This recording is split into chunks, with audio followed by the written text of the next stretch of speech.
Hey, what's up guys, TechTitan here, and this is a dash cam that costs around $200. Is it worth it? So let's start with the design of the dash cam itself. So basically this has kind of, the lens itself is a really ultra wide angle lens, and it supports what they call true 4K. So I guess there's fake 4K and true 4K. I don't know what that's about. And you also get this little tiny LCD screen. Overall though, the camera itself is really light, really portable, but it's a dash cam. It's going to sit in one spot and it's going to stay there, so it doesn't really matter. And it supports and on the bottom of the camera you have like kind of a reset button to reset all the settings to default.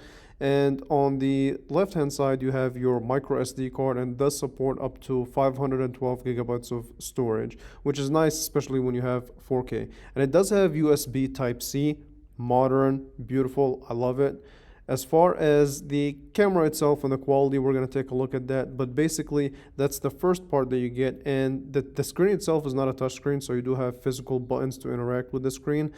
I guess that's cool. So this is basically my first ever dash cam too, so I'm not really too experienced on these, but so far it seems pretty good. Now for $200, you also get a back dash cam. So this you can also mount on the back and attach the USB-C port that comes with it to the main camera, and they will interact simultaneously, and it should work beautifully.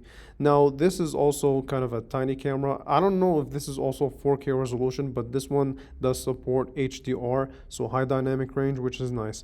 Now let's take a look at the quality of the dash cam itself. Here's my take on it. So as far as the quality goes, what I see is that it really tends to oversaturate everything in the picture. Maybe that's just to give you kind of a clearer look. As far as quality goes for a dash cam, it's okay. It's not, it's not gonna wow you or anything like that, but it's a dash cam. It's not like an actual camera that you're gonna use to point and shoot pictures or videos or anything like that. It does its job. It really a really wide angle view, so you can see pretty much everything that you need to see in the picture.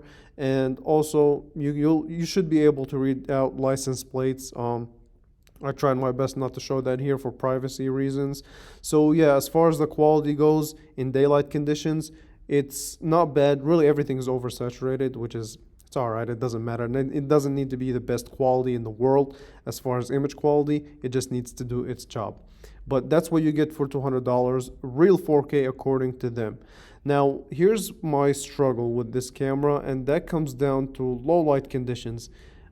It's not good. So the low light conditions are really noisy, and it becomes much harder for you to read out license plates and things of that nature. So low light images are not really all that great on this camera.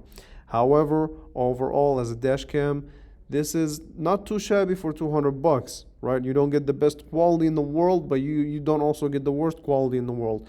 However, so if you just want the front camera on its own, you can actually get it for around $150. So it's a $50 cheaper. I just opted to spend the extra $50 to get also the back camera, which is something that I wanted to do from the beginning. It also shows you how fast you're going, the date and time. I just crop that out from here. So hopefully this was a useful video to, if you're interested in buying a dash cam like this. I'll leave a link in the description below. This video was not sponsored in any way, shape, or form too.